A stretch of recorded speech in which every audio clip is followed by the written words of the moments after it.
Bonsoir à tous. Et comme vous le voyez sûrement à nos têtes, on a l'air bien fatigué Ouais. parce que c'est la fin du Festival de Cannes et donc on va quand même en profiter. On est en effectif réduit, mais on va quand même en profiter pour faire un dernier débriefing de notre journée, donc de la journée du dimanche. Peut-être que je marquerai samedi en bas. Sur celle d'avant, je me suis planté. J'ai mis vendredi, alors que c'est bien la vidéo du samedi. Il faut la regarder quand même. Ah, mais alors du coup, il faut que tu fasses une autre erreur.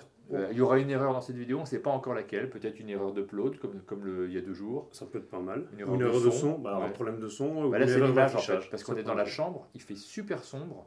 On a mis un petit projecteur, mais je pense qu'on n'est pas super éclairé. Donc voilà, ce sera peut-être l'erreur du Donc du on est jour. bon. Donc voilà, c'est les 4 bonnes vidéos des débriefs. Donc voilà, qui veut commencer? Qui a vu des choses intéressantes? On a vu pas mal de choses Ouais. sur cette journée parce que on avait fini notre travail de journaliste Pour le festival. On avait Et donc, fini on a les pu- rendez-vous. On a pu se balader, Ouais. Vraiment pour profiter un petit peu vagabonder librement. dans les C'est stands ça. et puis découvrir des jeux qu'on n'avait pas prévu de voir forcément. Ah, puis on avait quand même quelques rendez-vous avec Ouais. des éditeurs qui nous ont montré leurs prochains jeux et ça c'était vraiment très intéressant. Alors on n'a pas forcément joué énormément, mais on a vu beaucoup de jeux prometteurs pour les mois à venir. Et on a des promesses de choses qui nous intéressent plus que des jeux qu'on connaît déjà et auxquels on a très envie de jouer pour les jours qui viennent. Alors moi, si je vais commencer par un jeu qui sort en juin. C'est un jeu de Fabien Bleuze et de Yves Hirschfeld ou Hirschfeld. Ça doit Oui, être c'est ça. un Hirschfeld. Yves Hirschfeld, qui s'appelle Buzzerfucker. Donc c'est typiquement le genre de jeu que j'aime. Ça m'a rappelé un petit peu du Give Me Five, ce genre de jeu où on doit, cette fois-ci, c'est lancer des dés, associer une lettre d'un dé à un thème, taper le plus rapidement possible pour donner une réponse. Et évidemment, quand c'est ces deux auteurs-là, il faut s'attendre à quelque chose d'un petit peu déjanté. Et c'est vraiment le cas de ce jeu. On a bien rigolé autour de la table et je pense qu'on rigolera bien quand on le sortira en club. Ça m'a réveillé moi ce Donc, matin. Je suis arrivé un petit peu dans le gaz parce que peut-être que c'est le 4e jour de Cannes. Tu peux, oui. Et au fil de partie, je me suis réveillé, j'ai réussi à jouer avec de plus en plus de plaisir. Donc un très bon jeu. Ouais. Très bon jeu, très rigolo. Et après, le deuxième qui nous ont fait Donc celui-là découvrir... c'est pour juin si je me souviens C'est bien. juin, ouais, c'est ça. Ils ont dit que c'était... Enfin, juin si tout allait bien, mais peut-être un peu plus tard, il n'était pas forcément... Il a dit que ce serait un mardi. Donc Voilà. on verra bien. Et ensuite, le deuxième qu'on a fait, c'était, et que tu as bien aimé, Ouais, c'était j'ai bien aimé, c'était Crazy Theory. Crazy Theory. Alors dans Crazy Theory, il faut faire une charade, hein, je pense que ça s'appelle comme ça, partir d'un mot pour arriver à un autre par association d'idées. Oui.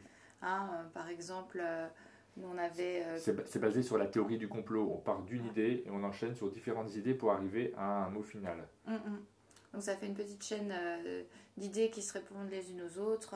Pizza italien, séducteur, nain, Blanche-Neige, etc. Et c'était assez rigolo. Oui, le but du jeu n'étant pas d'utiliser le moins de mots, c'est pas vraiment un jeu compétitif, c'est plus un jeu d'inspiration. Et Ouais, puis on vote pour l'association la plus rigolote, celle qui nous a le plus plu. Non, puis il y a un système de scoring, comme souvent chez le droit de pair, qui est un peu basé sur le hasard, puisqu'il y a une carte qui est tirée au sort et qui va désigner le vainqueur. Donc ça, c'est assez rigolo aussi. Ouais, oui. c'était vraiment drôle. Moi, je trouvais l'exercice très intéressant. Et ce que je disais, ça me rappelait un petit peu Cyrano, le jeu dans lequel il fallait essayer de faire des... Cyrano. Cyrano, oui. Parce que Cyrano, c'est une marque de Cyrano, jambon. pardon. C'est bon aussi. C'était un jeu dans lequel il fallait faire des poésies. Donc ça convient pas forcément à tous les joueurs. Il y en a qui vont être très premier degré, faire des belles poésies. Il y en a qui vont s'amuser. Et là, c'est un petit peu pareil. C'est ce genre d'exercice. Quand on a réussi quelque chose de bien, on est content, on est assez fier de... La plupart des jeux le droit de perte sont des jeux pour les littéraires. Mhm. Donc ça plaît, enfin, pour les littéraires, mais qui plaisent davantage aux Bien sûr, littéraires. Oui. Donc on est dans cette gamme-là, mais ceux à qui ça plaît vont apprécier. Oui, non, j'ai trouvé ça c'est très bien. vraiment fun, Ouais, quand ouais, même. ouais. J'ai trouvé ça très bien. Littéraire, c'est un peu exagéré. Quand même. Si, c'est exagéré. Ouais. Est-ce que tu as vu des belles choses, toi? Moi, j'ai vu Mu. chez Blam. C'est un petit jeu, on n'y a pas joué, on nous l'a présenté, on nous a expliqué les règles. C'est un jeu qui a l'air de se jouer assez rapidement, basé sur du draft, avec un petit truc malin où on a 4 cartes, on en garde une, on en donne 2 à notre voisin et on en regarde une de côté qu'on pourra utiliser reprendre au sur tour l'après. suivant. Voilà, donc c'est pas trop mal. On doit placer des bâtiments, les positionner, activer les connecter, ça nous débloque des petits trucs. Ça a l'air super. C'est ça, c'est une histoire, une grille de 3x3 avec des connexions et ça a l'air super rapide en fait, vu ce qu'il nous a expliqué. Ouais. Donc ouais, c'est en tout cas très, très intriguant. On va bientôt y jouer et on vous en reparle. C'est dans la collection des jeux qu'on a récupérés, auxquels on n'a pas joué, mais qu'on a très envie de jouer parce que ça nous a bien plu sur la description. Voilà. En ce qui concerne les jeux enfants, on avait un rendez-vous avec ABBA. Oui. Donc ils nous ont montré les jeux à venir et il y a des jeux vraiment très sympas. Pour les tout petits, on a vu le jeu Hop au dodo qui propose de coucher 3 enfants.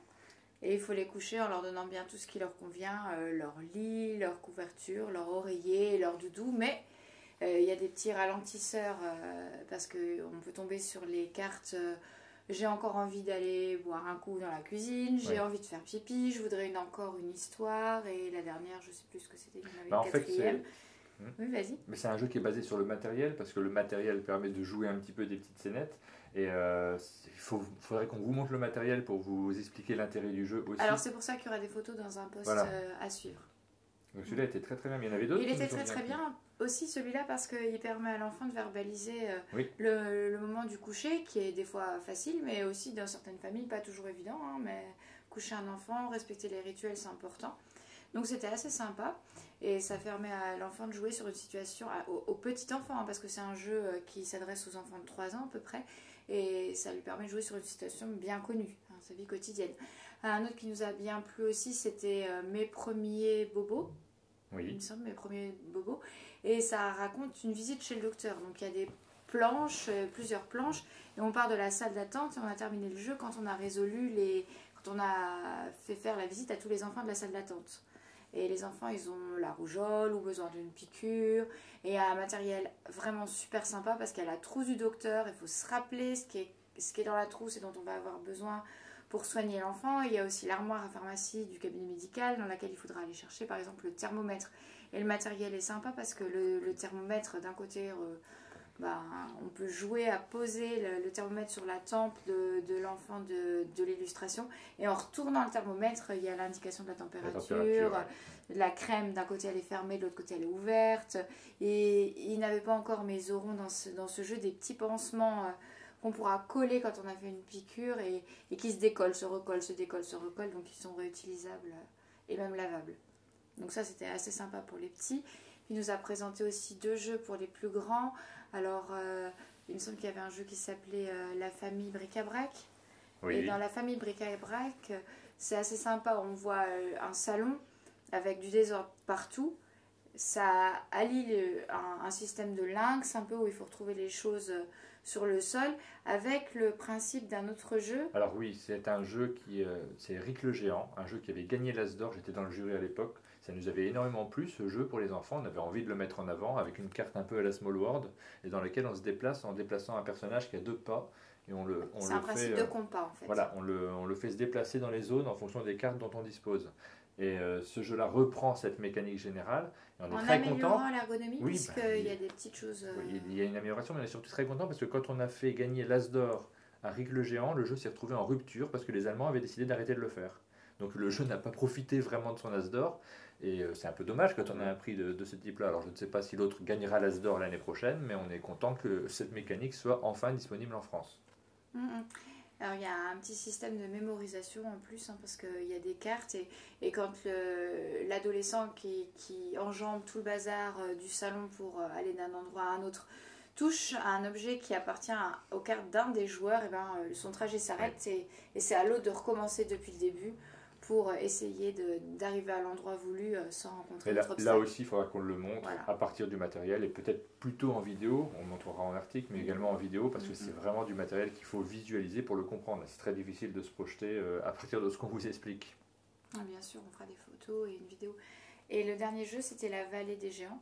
Et ça, c'est un jeu ABBA toujours, mais pour les plus grands. Et c'est un jeu de Marie Faure et Wilfried. Wilfried et Marie Faure, oui. Et c'était un jeu assez sympa avec de la manipulation. Il y a une espèce de bowling associé à un petit peu de programmation. Ça doit vraiment plaire aux grands sur un thème de viking avec du matériel vraiment très sympa aussi. Là, c'était un jeu familial avec de l'adresse. Et ils font des bons jeux, Wilfried et Marie Faure. Ils sont partis avec l'As d'Or cette fois-ci. Ils sont plutôt... Et celui-ci, j'ai eu envie d'y jouer en fait. On a regardé les jeux ABBA qui sont des jeux pour enfants, mais celui-ci, pas trop un enfant, j'avais vraiment envie de l'essayer.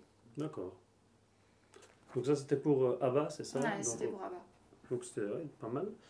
Jérôme, tu avais d'autres choses? Non, ben on a vu plein de choses chez Asmodée, des choses qui vont venir, un gros jeu FFG du Seigneur des Anneaux, Ouais. mais on n'a pas pu l'essayer parce que l'application n'était pas traduite. Alors, Et puis surtout, on n'avait pas de 3 heures. c'est vrai. Mais au Alors moins, il y avait le marqué début- 1 heure sur la boîte, donc Oui. je sais pas si c'est vraiment, mais ça m'avait aussi un peu surpris quand tu vois la taille de la Ouais, mais boîte c'est et généralement peut-être sur 1 le heure jeu. par joueur ou. Ça n'a Ouais. pas été précisé en Parce tout qu'elle cas. est grosse, la boîte, hein. Donc, Ouais. mais curieux de découvrir ça. Ça, Oui. ça fait très très envie. Ouais. Mais en fait, le showroom Asmodée, il y avait beaucoup de choses qui, Ouais. moi, m'ont donné envie. Ah oui. J'étais assez content de. On a passé un bon moment. On a joué à un jeu Hansim Gluck qui va bientôt être Oui, localisé. qui s'appelle Adara, donc un jeu d'Antim Gluck, et que j'ai trouvé super agréable. J'ai le cerveau endormi, donc je me souviens plus des mécanismes. Bon, c'était à la Seven Wonders, mais Oui, c'est ça. beaucoup plus dodu que Seven Wonders. On n'a fait qu'un tour, donc Mm. on s'est posé la question de savoir si c'était un peu long, mais en même temps, dans des conditions de festival, on joue plus lentement, on est perturbé par tout ce qui se passe autour, et on est moins efficace. Mais sur les mécanismes, j'ai vraiment beaucoup apprécié, Ouais. et C'était j'ai hâte sympa. d'y rejouer. Mm. On a vu le jeu Combo Color, qui est une reprise encore de Captain, ce petit magazine dans lequel on colorie des cases pour essayer de résoudre des énigmes. Mais là, il va y avoir un jeu de société qui va sortir à partir de ce mécanisme. Donc ça, j'ai hâte aussi d'y jouer parce que j'aime beaucoup ce système-là. On a entreaperçu l'extension Santorini, alors qu'on connaît déjà parce qu'on y joue en anglais, mais qui va bientôt venir en français. Qui est indispensable. Voilà, une bonne nouvelle. On a vu la gamme des jeux à deux dans laquelle il y aura Jaipur, qui existe déjà, donc un jeu de Sébastien Le Pochon Pochon. qui est absolument formidable, indispensable. Et il y a 3 autres jeux qui vont sortir également dans le même format, souvent avec Sébastien Pochon en tant qu'auteur également. Et ça fait drôlement envie. Moi, j'aime bien ces petits jeux très très propres, très simples et vraiment carrés en général. C'est quelque chose qui m'attire beaucoup. Ouais. Il y avait la V2 de Time Stories, Mhm. mais uniquement les couvertures. Hein. Il y avait, pour- Les couvertures Voilà. avant, il n'y avait même pas Ouais, les mais couvertures. l'arrière, il n'y avait rien. Il n'y donc avait bon, pas c'était suspense. work in Work in progress. progress, ouais. Mais ça, c'est. Ouais, ça donne envie Ça gentiment. donne envie, Tu donc, vois Sherlock, qu'il y a un c'est- petit changement. Sherlock Détective Conseil aussi. Ah oui, Ouais, oui, ça, nouvelle ça boîte. fait envie, hein. Ouais. Oui. Nouvelles Ouais, ouais. énigmes. Ouais, donc, enfin, plein de choses. Alors, Bah, il est beau, Plus le, tard. le, le Et il y showroom avait- Asmodée est oui, beau. ouais, il y a avec beaucoup, un beaucoup de paquet choses, mais en même temps, Asmodée, c'est un peu gros. Ouais. Donc, C'est ça. c'est Et- chouette. Il y a un jeu à rythme aussi qui va sortir, Estodingo spécial Moyen-Âge, qui a l'air bien sympa pour le vocabulaire et bon, l'effet historique du Moyen-Âge. Je pense que ça a l'air vraiment chouette ça. Et on a passé un peu de temps aussi chez BlackRock, oui. ils nous ont présenté quelques Bah, on jeux. avait parlé de Mu Tu déjà. as déjà parlé de Ouais. Moon qu'on a vu là-bas. Un autre jeu qui a fait, je pense, l'unanimité pour nous quatre, c'était Farben. Farben, qui veut dire couleur en En allemand. allemand. Je sais pas si. C'est un jeu dans lequel on va associer des couleurs à des souvenirs en fonction de thèmes qui sont tirés au sort. Donc C'est on ça. va en faire plein et à la fin du jeu, il va falloir se souvenir de quelle couleur avait joué quel joueur Pour tel thème. pour tel thème. Et c'est des jeux un peu littéraires. Oui. Ouais. Je dis littéraire, mais c'est par opposition à un jeu mathématique, quoi. Oui. Donc là, on est vraiment dans l'évocation, la discussion. Et Mais ça nous a c'est beaucoup plu. super Et toute la chouette, soirée, on a passé notre temps à associer des C'est couleurs super à chaque moment qu'on passait. Oui, ça peut Ouais. être émouvant, ça peut être drôle, enfin voilà. C'est ça. Une Ah, blague c'est- ou pas une blague, un vrai souvenir ou un faux.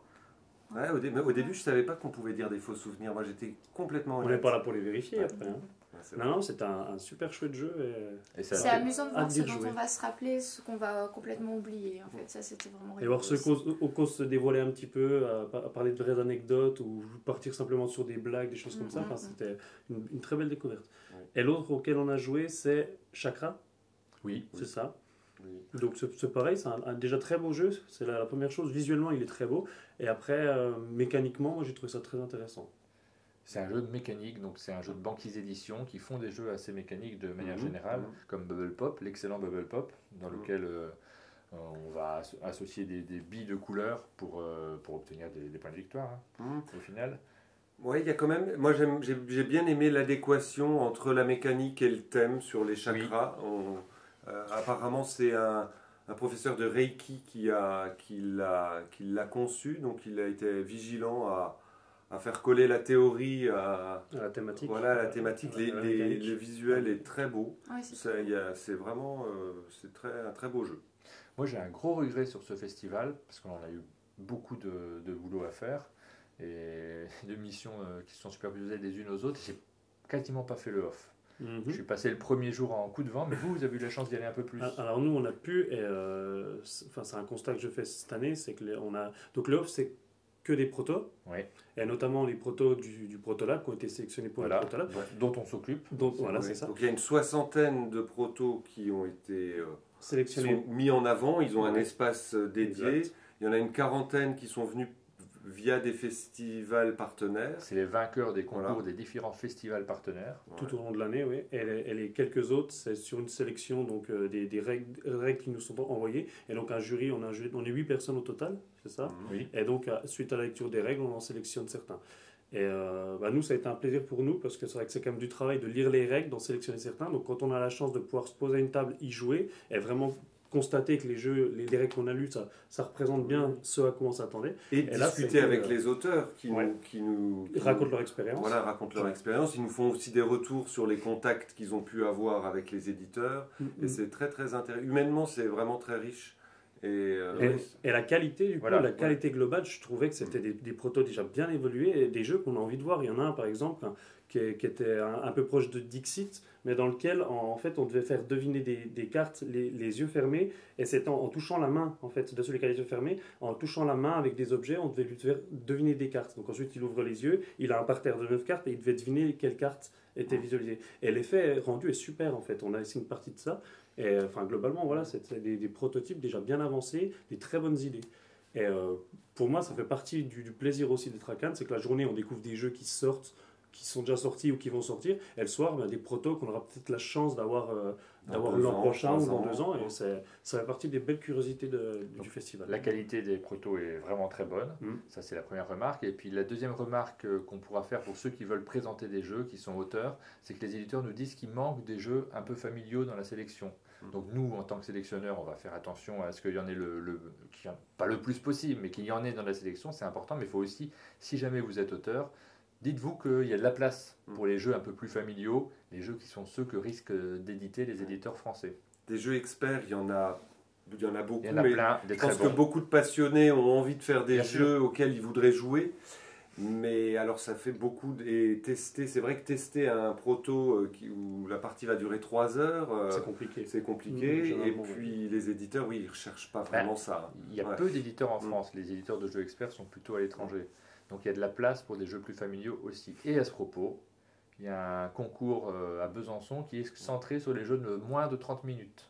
Oui. Et qui va se lancer là, ces jours-ci. Oui, on va communiquer les prochains jours via Facebook.